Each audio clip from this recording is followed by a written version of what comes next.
Indépendance totale. 7h, 10h sur Radio Courtoisie, ligne droite, Corentin Périni. Bonjour Gabriel Cluzel. Bonjour Corentin. Alors je Comment rappelle... allez-vous ?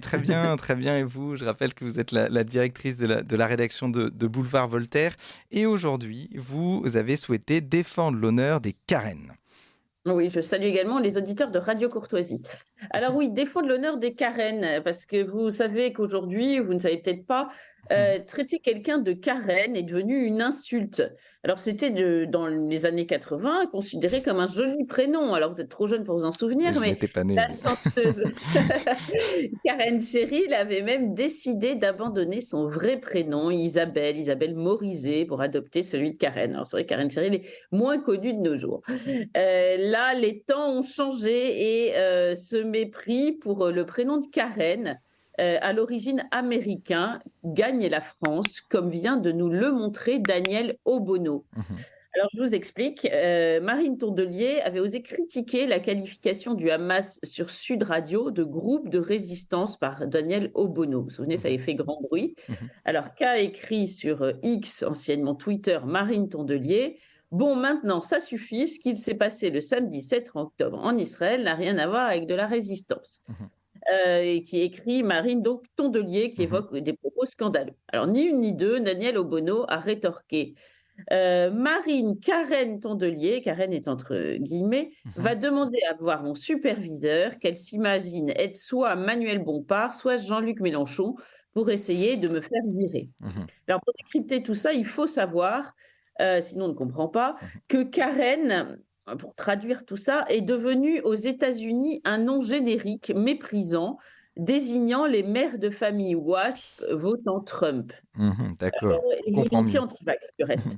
Sur le site de Femmes Actuelles, on peut lire que ce prénom est devenu, je cite, un moyen de dénoncer la haine raciale.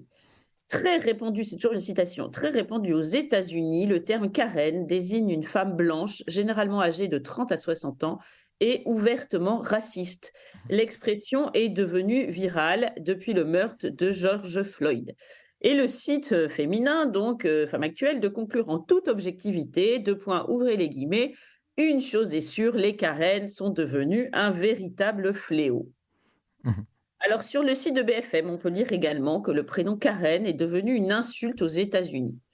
À l'origine, Karen désigne la mère de famille blanche, alors là aussi je les cite, issue de la classe moyenne, procédurière, voire agressive. Elle demande toujours à parler au manager et appelle la police à tout bout de champ. C'est pour ça que Daniel Obono évoquait le superviseur Manuel Bompard ou Jean-Luc Mélenchon.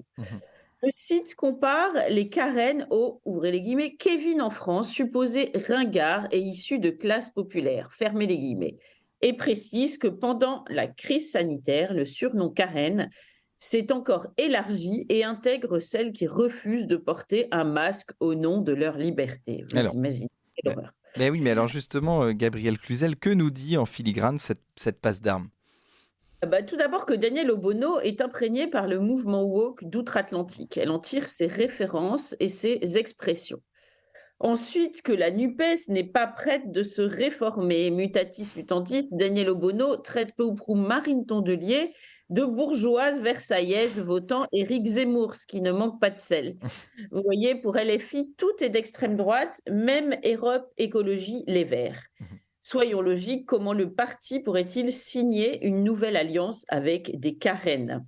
Si Jean-Luc Mélenchon est accusé de cliver et isoler la France insoumise, convenons que Daniel Obono, dans l'exercice d'autoconfinement politique, n'est pas mauvaise non plus.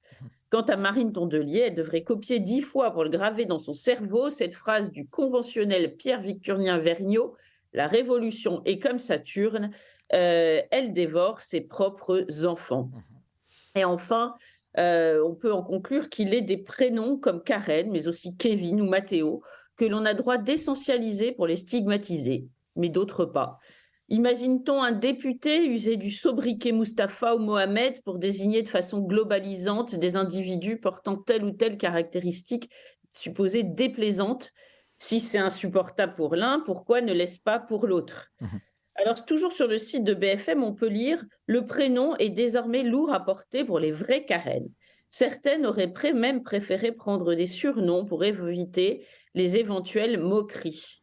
Alors il se trouve que j'ai contacté par, les réseaux sociaux une Mhm. Karen, qui, avait écrit un petit commentaire sur le sujet. Je l'ai jointe au téléphone Mhm. pour cette, chronique. Alors elle m'expliquait: «Je m'appelle Karen depuis 67 ans.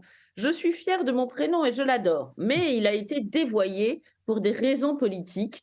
Question: puis-je invoquer les minorités et lancer une procédure pour amalgame?» Oui, bah de fait, l'interrogation est pertinente. Voilà, mais oui, cette dynamique Karen qui n'est pas, du genre à se laisser marcher sur les pieds me signale au passage que Karen est le prénom de l'héroïne d'Exodus, roman historique de l'américain Léon Uris qui a inspiré le célèbre film du même nom. Et ce livre, comme ce film, raconte la création de l'État d'Israël. Alors n'accablons pas Daniel Obono, elle ne savait peut-être pas, mais si nous étions aussi complotistes et amoureux de la Mhm. réduction à toutes les rooms comme l'est la gauche, évidemment, nous lui prêterions de mauvaises intentions. Mhm. Et convenons que le moment était spécialement mal choisi pour elle pour s'acharner sur Karen. Mhm. Eh bien, écoutez, merci Gabrielle Karen Cluzel. Non, Gabrielle Cluzel. Je rappelle que vous êtes directrice de la rédaction de Boulevard Voltaire. Et puis, on vous retrouve la semaine prochaine pour une nouvelle chronique. Merci à Corentin. vous.